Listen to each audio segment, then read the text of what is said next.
Oui. Oui, pardon, j'étais avec Laurent de la Housse. Bonjour, ici nous sommes en direct de la magnifique ville de Bruges. J'ai le plaisir d'habiter depuis quelques années.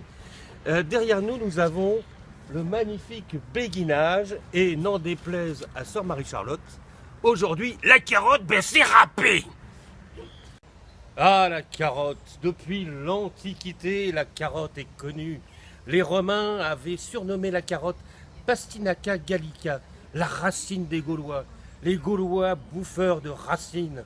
On avait la dent dure parce que la carotte à l'époque était extrêmement fibreuse, extrêmement dure. Elle était blanche. On ne la mangeait quasiment pas. On s'en servait comme remède. Panoramix s'en mettait dans sa potion magique. La carotte n'était pas encore arrivée à son heure de gloire. Tonton Roland, un petit peu d'histoire. Vous ne le savez peut-être pas, mais la carotte qui n'était que blanche ou rouge devient orange grâce à des maraîchers néerlandais qui, pour rendre hommage à la communauté protestante néerlandaise réfugiée en principauté d'Orange, suite aux guerres de religion, on y a encore cacaboudin, eh bien cette carotte deviendra célèbre orange douce, sucrée, magnifique.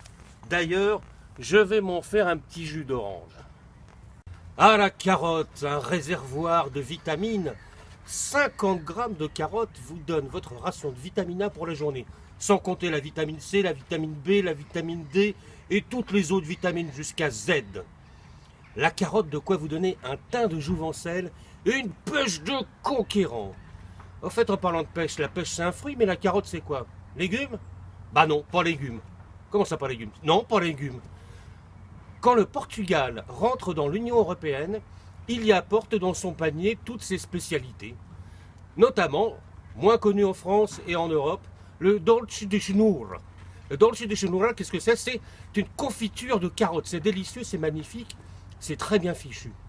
Or, selon les règlements de l'Union européenne, la confiture ne peut être faite qu'avec du fruit.